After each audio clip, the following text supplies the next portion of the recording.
edukasyon, may mga tao nga nagpulong-pulong, mapatindag itmayad nga eskwelahan, rugya sa kulasi, banwa nga nahamutan. St. Michael's High School, gintawag nila sing pumuluyo kung sang bilog nga parokya. Diya ginkuha sa ngalan sang ating patron, San Miguel Arcangel kung atin tawgon. Inumpisahan sa 1962 sa mga tao nga may handom nga kubos, pagtugro edukasyon sa atin mga kabataan, rugya sa kulasi, kag sa inged kabanwahanan. Sang una gamay lang ang mga kabataan ang nagasilid sa amo nga eskwelahan, apang sa ulihi ginbuylugan, pagpa-enroll kang mga kabataan.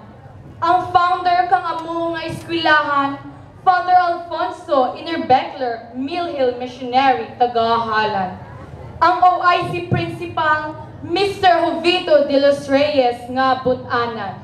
Gani padayon nag-eksistar ang amo nga eskwelahan. 1964 hasta 1965 na kompleto ang 4 ka grado. Halin sa first year hasta sa 4 grado.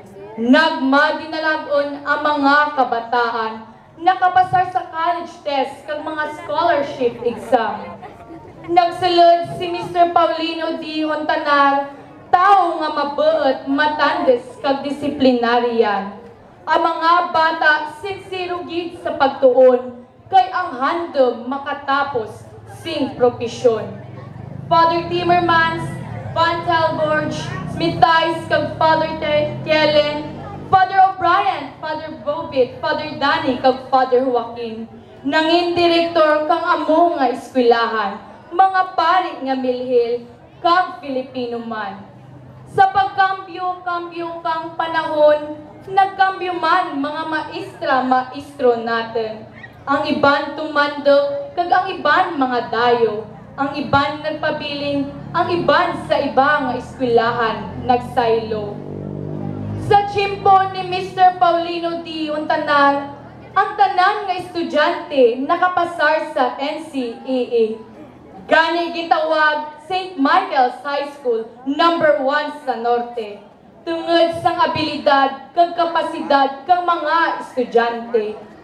Kang nagretiro si Mr. Hontanar bilang principal, Miss Teresa G. Castillo, gin-assign opisyal.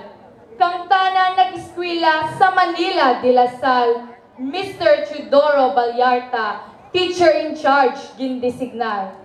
Sang si Miss Castillo nagbalik ka natin, duro nga pagbago ang gindara sa pagtuon.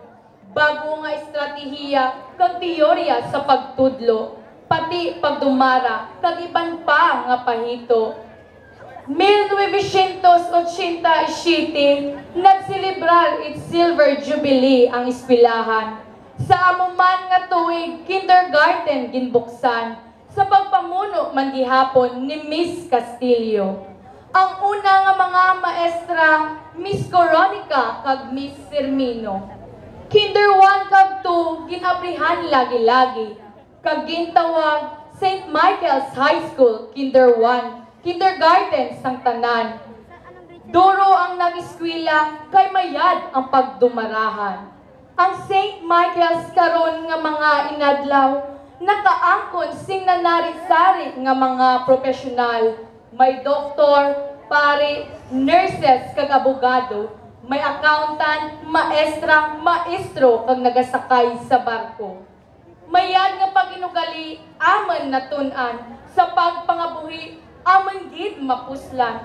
Sa imong mga mapuslanin nga pagtulunan, St. Michael's High School, ikaw amon ginalauman.